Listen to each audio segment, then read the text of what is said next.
Welcome to the OA Dynasty Forum. Here at OA Dynasty Forum, we talk about the process that is involved on every journey to success, and we're there to lay it all bare. Expect to be informed, transformed, and blessed as you come on this journey with us. Enjoy the journey.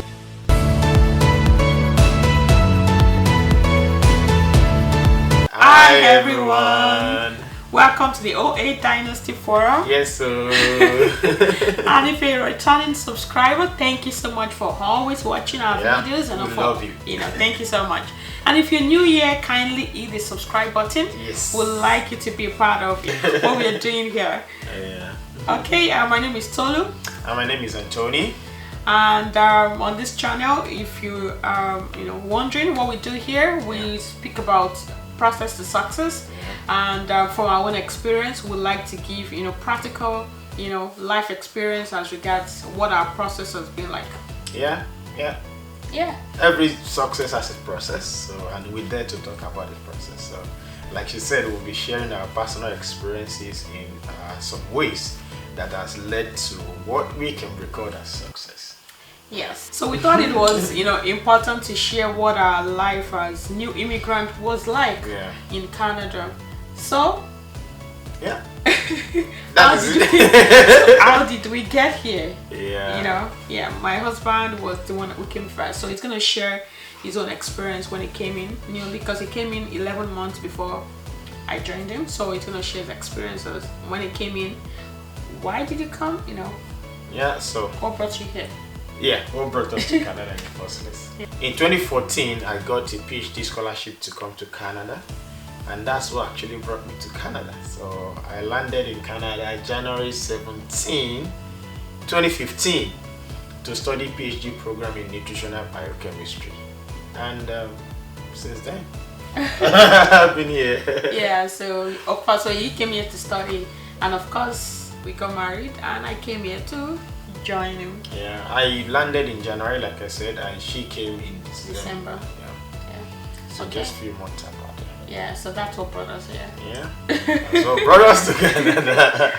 The next question we'll be talking about is when we landed in Canada, any cultural shock or anything that was out of place for us. Cultural shock.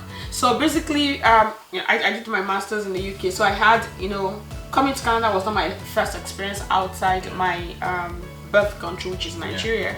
So it wasn't much of the experience I got when I came into Canada wasn't the same as when I, went to the UK. So I think the UK experience kind of just opened me up to how to cope outside my home country. Did I experience any culture? I think I did. My husband was here. He had kind of just made way like that. But in terms of certain things, I think I still did. In terms of, because of course I didn't really do the job job like that in the UK, because I went to the UK to study. So when I came here and when I had to work, it was a different experience. There were some things that that shocked me. Yes. For example, I think people will get to that, but then I'm getting ahead of myself here. In terms of the job environment here, getting a job and all that, and also how you relate with your colleagues and all that, it's totally different. Because I was lecturing in Nigeria, was a total different thing than here. There's this thing about Canadians are not confrontational. I had to learn that, so when I mean confrontational, so if you have any issues with your colleague or anybody in terms of what you're supposed to do, you are supposed to go directly to your boss. You don't sort it out with the person. But that's different from when you're coming from Nigeria.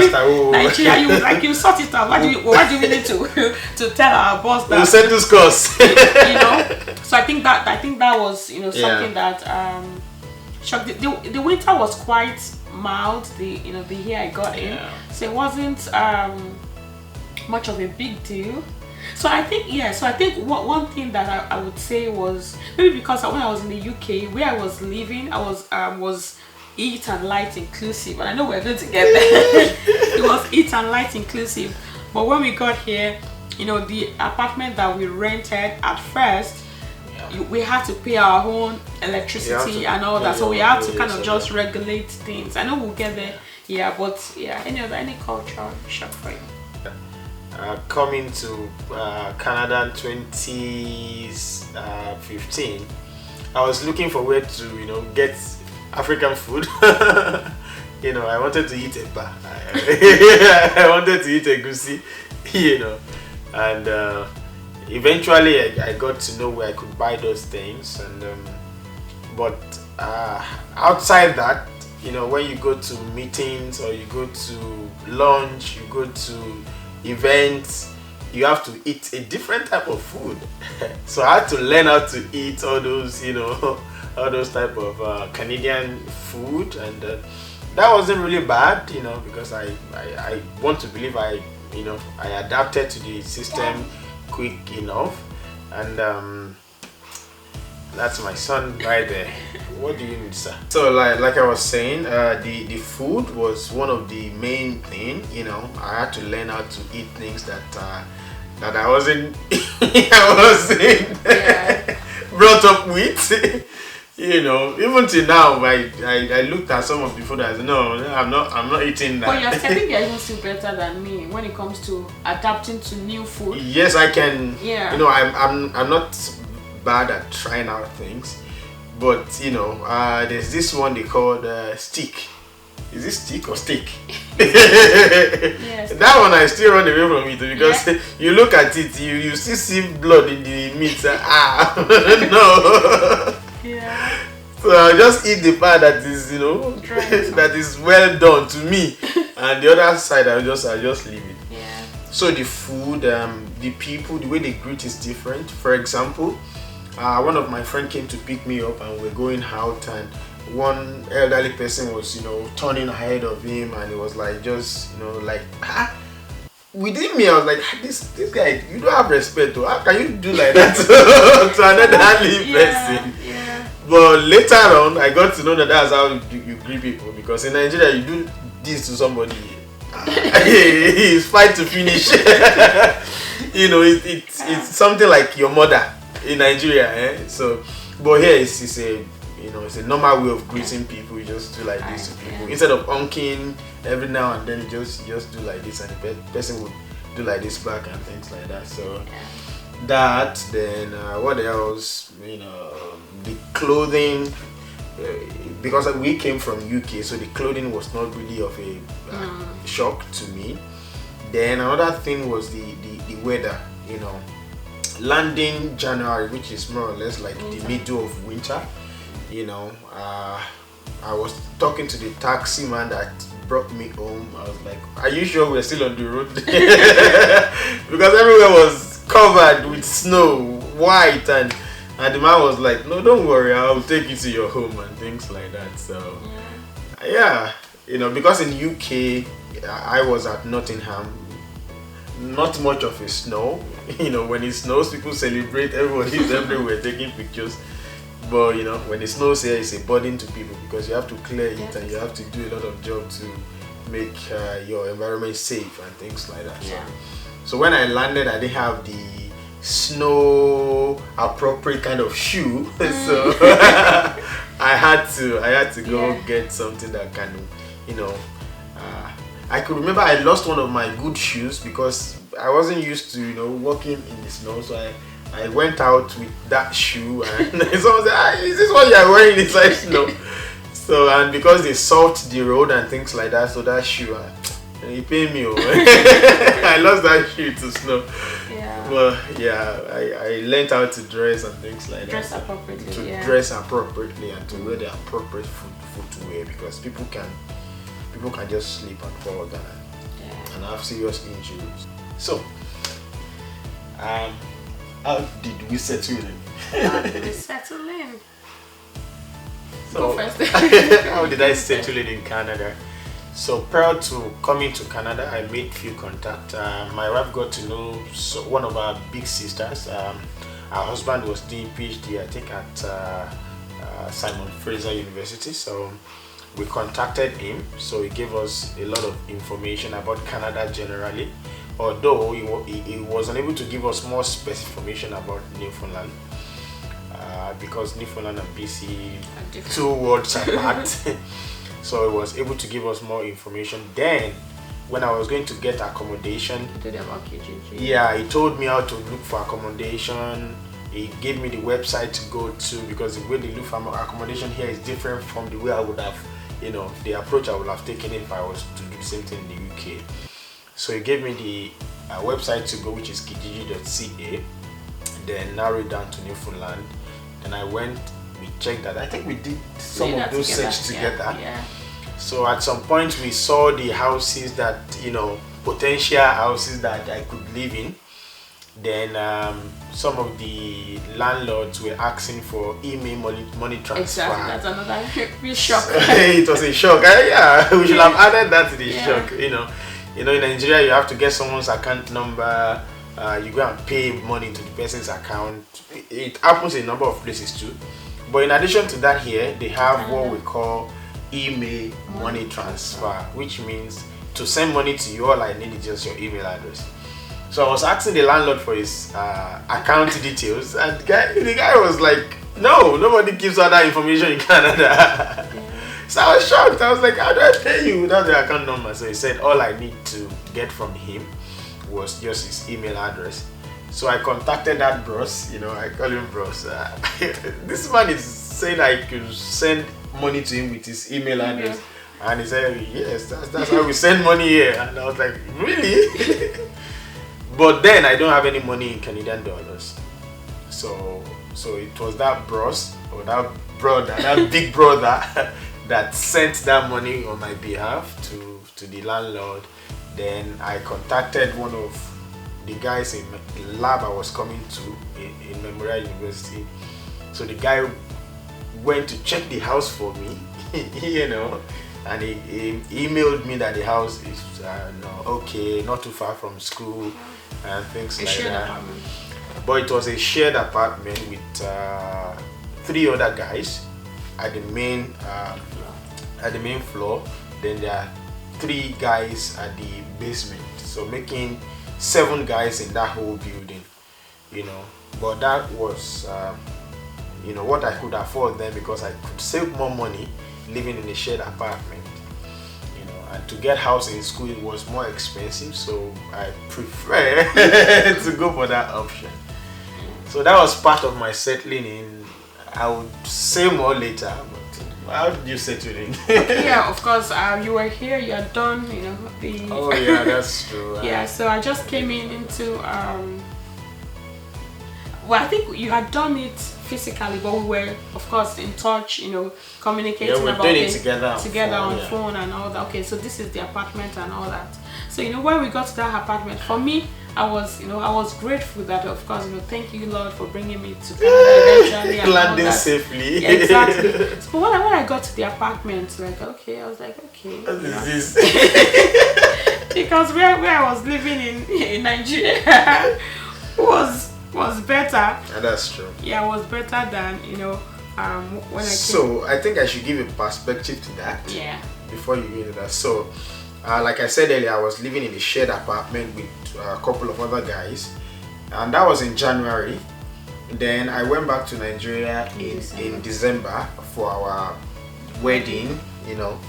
Prior to coming to Canada, we already had a court wedding. Yeah. We used that to process our visa application. And before leaving Canada, I was like, okay, I can't come back with my wife and still be in that shared apartment. So I was looking for at least 1 room self-contained or 2-bedroom apartment.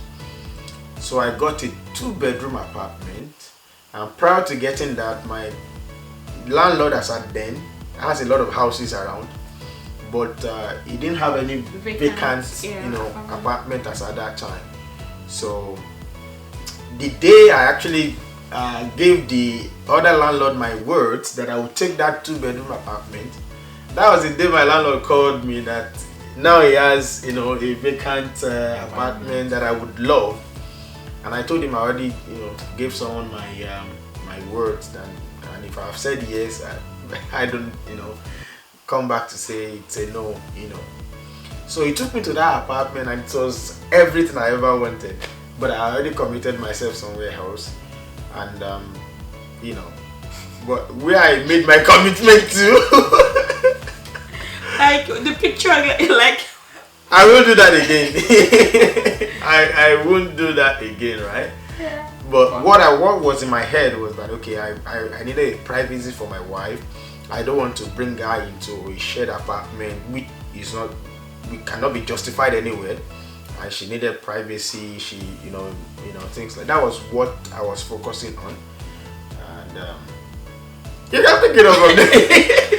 Alright, so we got to this apartment, and I kid you not, like, looking back, I'm grateful, but I think that's the worst basement apartment I've seen in St. John's, Newfoundland. Oh my! Yes, because like I think the way it's structured and all that. Yeah, the layout was not. And of course, I came in winter. If you are going down like that, you have to hold the wall so that you don't fall. Like there's no stairs. It was kind of slopey, right? So it wasn't, Success indeed as a process. Yeah, exactly, and it's different for different people. That's my experience, and I know for some people they might have it, rosier. Probably if we had more money when we came, maybe we'd have gone to look for.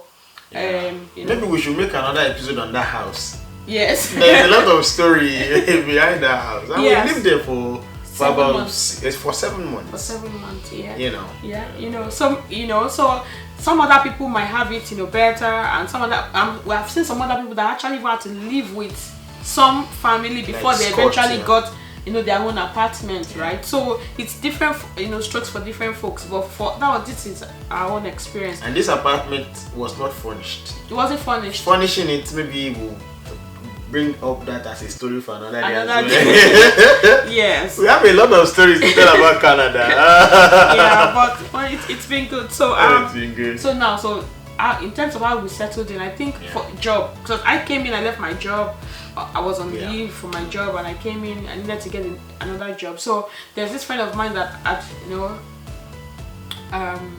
that of course that we've been friends before. You know each other in Nigeria and UK, in the UK, right?